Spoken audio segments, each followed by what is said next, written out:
for any opening comments. Mr. Engel from New York. Thank you very much, Mr. Chairman. Thank you for holding this important hearing on Al-Qaeda's resurgence in Iraq and the threat this poses to U.S. security interests. I appreciate the close collaboration that we have working on this and so many other issues on this committee. Last month, Al-Qaeda extremists occupied the city of Fallujah and parts of Ramadi in Iraq's Sunni-dominated Anbar province. To be sure, this has serious implications for Iraq's security, but it also has a deeper symbolic meaning for Americans. As all of us know, U.S. Marines fought 2 bloody battles to secure Fallujah during the Iraq War. I want to acknowledge our brave men and women in uniform who lost their lives, as well as their families who continue to grieve their losses every day. It breaks my heart when I see what is happening in Iraq today. Iraq continues to be ravaged by sectarian violence, and the situation is getting worse.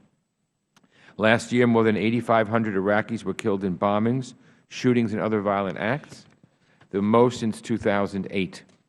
I should note that on Monday of this week, the senior leadership of Al-Qaeda excommunicated and disowned their affiliate, the Islamic State of Iraq and Syria, ISIS, as a result of that group's tactics in Syria. For the purpose of this hearing, ISIS remains a threat to stability in Fallujah, other areas of Anbar province, and the whole of Iraq. Some may argue that the lack of an enduring U.S. troop presence in Iraq has contributed to the resurgence of violence, especially Sunni terrorism related to Al-Qaeda. But let's be honest, the dire security situation in Anbar province is much more about Iraqi politics than it is about the United States. In any case, the direct use of U.S. military force in Iraq is virtually unthinkable at this point. We've withdrawn from Iraq and we aren't going back. Although we no longer have boots in the ground, however, the U.S. does maintain a huge stake in Iraq's security, and I believe we should continue to provide appropriate assistance to the Iraqi military in their fight against ISIS. But we must also recognize that the current situation in Anbar cannot be resolved through military means alone. An all-out assault on Fallujah by the Iraqi security forces would play right into the hands of ISIS, reinforcing the perception among Sunnis that they have been systematically victimized by Prime Minister Malaki's Shia-led government. To defeat Al-Qaeda, the Iraqi government must take a page out of our playbook from the Iraq War and enlist moderate Sunni tribes in the fight. I understand that Vice President Biden recently discussed this issue with Prime Minister Maliki, encouraging him to incorporate tribal militias fighting ISIS into the Iraqi security forces and to compensate those injured and killed in battle. By taking these steps, I am hopeful that Maliki can begin to bridge the widening sectarian gulf in Iraq. The deterioration of Iraq's control over Anbar is also linked to larger regional dynamics. We saw how Al-Qaeda in Iraq expanded its franchise into Syria, and we now see violence from that brutal war spilling back into Iraq.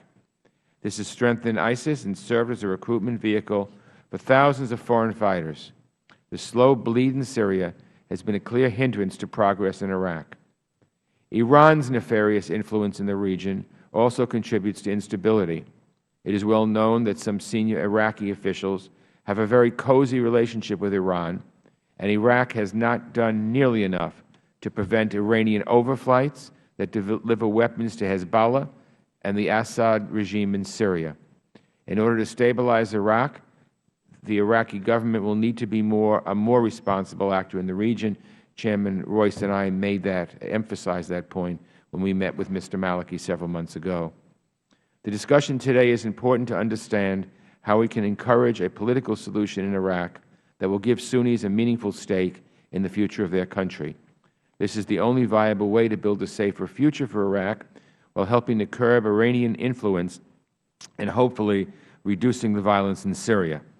I would like to thank Deputy Assistant Secretary Brett McGurk, one of the foremost experts on Iraq, for being here today to address these issues with us. Mr. McGurk, I look forward to your testimony and our discussion. I yield back, Mr. Chairman. Thank you, Mr.